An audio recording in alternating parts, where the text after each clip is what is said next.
안녕하세요. 오늘도 저의 영상을 찾아주신 여러분들께 진심으로 감사드립니다. 자, 오늘의 주제는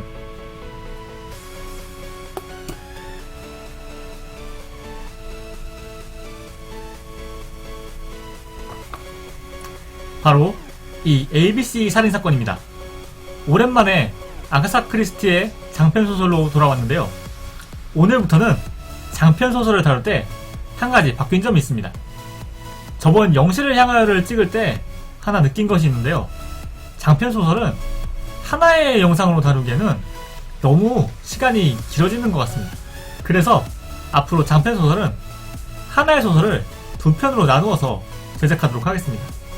자, 그럼 지금부터 본격적으로 ABC 살인사건에 대한 소개를 시작하도록 하겠습니다. 어느 날 에르큘 푸아로의 집으로 편지가 한 장 도착합니다. 그 편지에는 이렇게 쓰여 있었습니다. 이달 21일 엔도보를 주목하십시오. ABC. ABC라는 이니셜을 쓴 범인이 범행을 예고하는 편지였습니다.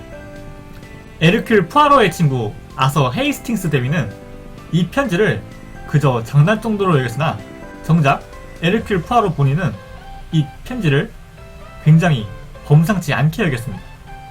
시간이 흘러서 문제의 그날이 되었습니다. 그리고 엔도보에서는 애셔라고 하는 노부인이 자신이 운영하는 가게에서 무참히 살해된 사건이 발생하게 됩니다. 경찰이 출동하였고 에르큘 푸아로는 자신에게서 온 편지를 경찰에게 보여줍니다. 경찰에서는 크롬경이라고 하는 인물이 이 사건의 총책임자로 선정이 되었고요. 이렇게 크롬경이, 에르큘 푸아로, 아서 헤이스팅스 대위는 이 사건을 조사하게 됩니다. 애셔 부인에게는 프란츠 애셔라고 하는 망나니 남편이 있었는데요.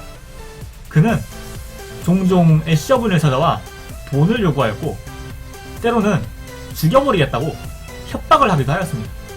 때문에 경찰은 유력한 용의자로 프란츠 애셔를 지목하였는데요. 하지만 애셔 부인의 조카인 메리 드로어를 포함하여 대다수의 이웃들이 프란츠 애셔를 변호하였습니다. 프란츠 애셔의 말은 단지 화가 나서 한 것일 뿐 전혀 진심은 보이지 않는다는 것이었습니다. 애셔 부인도 그런 것을 알았기 때문에 프란츠 애셔의 말에 전혀 겁을 먹지 않았다고 하였습니다. 더군다나 애셔 부인이 계산대 뒤에 담배를 내려주다가 뒤통수에 둔기를 맞았다는 사실은 프란츠 애셔가 범인이 아니라는 사실을 더욱더 증명해 주었습니다. 왜냐하면 사이가 좋지 않은 남편에게 평화롭게 담배를 내려주다가 뒤통수에 둔기를 맞았다는 것은 뭔가 부자연스러웠습니다. 분명 애셔 부인은 평범한 손님에게 평범하게 담배를 내려주다가 머리에 둔기를 맞은 것이었습니다. 유력한 용의자였던 프란츠 애셔가 범인이 아니라는 것이 밝혀지자 수사는 제자리 걸음을 하게 됩니다. 한편 애셔 부인이 죽은 가게의 계산대 위에서 ABC 철도 안내서가 발견되는데요. 수사팀은 그나마 이를 통해서 혹시 이것이 범인의 표식이 아닐까 하는 생각을 하게 됩니다.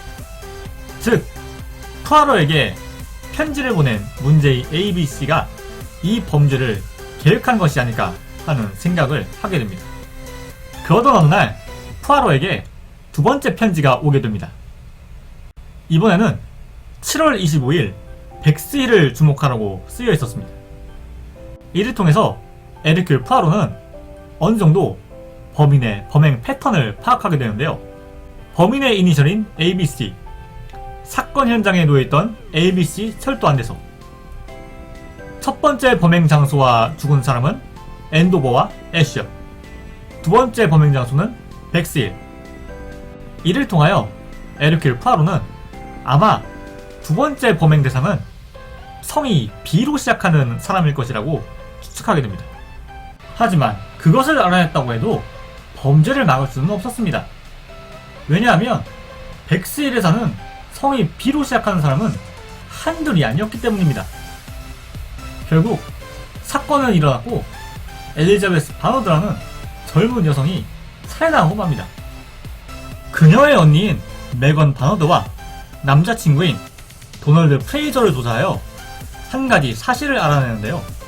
사실 엘리자베스 바너드는 바람피가 심하여서 자주 남자친구인 도널드 프레이저와 다투었고, 얼마 전만 해도 엘리자베스 바너드가 유부남과 바람이 난 것을 도널드 프레이저가 발견하여서 둘이 한바탕 크게 다투었다고 하였습니다. 하지만 이런 사실들은 연쇄살인범 ABC를 밝혀낸 데는 그다지 도움이 되지 않는 것이었습니다. 그러던 중 세 번째 편지가 도착하였습니다. 8월 30일 서스턴을 주목하라고 쓰여 있었는데요. 그런데 이게 웬일입니까? 편지가 도착한 날은 바로 그 8월 30일 당일이었습니다. 편지의 주소를 보니 화이트 호스 맨션이라고 쓰여 있었는데요. 그 당시 에르큘 푸아로가 머물고 있던 곳은 화이트 헤븐 맨션이었습니다. 고의인지 실수인지 모르겠으나 범인이 주소를 잘못 적는 바람에 편지가 늦게 도착한 것이었습니다. 결국 세 번째 살인도 막을 수 없었습니다. 세 번째 살인의 희생자는 카마이크 클라크 경이었는데요. 그는 유명한 의사 출신으로 의사를 은퇴한 뒤 평화로운 나날을 보내고 있었던 대구호였습니다. 그의 주변인으로는 동생인 프랭클린 클라크, 아내인 레이디 클라크, 비서인 도라 그레이 등이 있었습니다. 아내인 레이디 클라크는 불치병으로 앓아 누워있는 중이었습니다. 이 때문에 카마이크 클라크 경은 평소에 신경이 굉장히 예민해 있었다고 합니다. 동생인 프랭클린 클라크 경은 사정상 아시아에 있다가 최근에 영국으로 돌아온 상태였습니다. 카마이크 클라크 경이 죽은 이후 실질적으로 집안을 관리하고 있는 사람이었습니다. 마지막으로 비서인 도라 그레이 양은 대체적으로 가족에게 좋은 평가를 받고 있는 아주 유능한 비서였습니다. 다만 아내인 레이디 클라크만은 그녀를 매우 싫어하였는데요.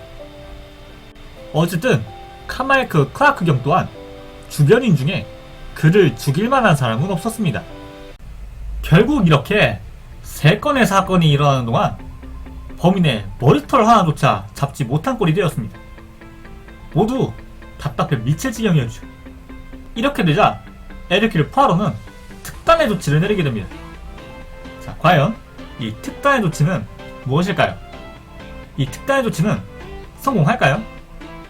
그리고 범인은 도대체 누구이며 왜 이런 짓을 저지르는 것일까요? 1부는 여기까지고요. 2부에서 뵙도록 하겠습니다. 자, 그럼 오늘도 감사드리며 영상이 재미있으셨다면 좋아요와 구독 부탁드립니다. 그럼 안녕히 계시고 다음 시간에 뵙도록 하겠습니다. ABC 살인사건 2부에서 뵙겠습니다. 감사합니다.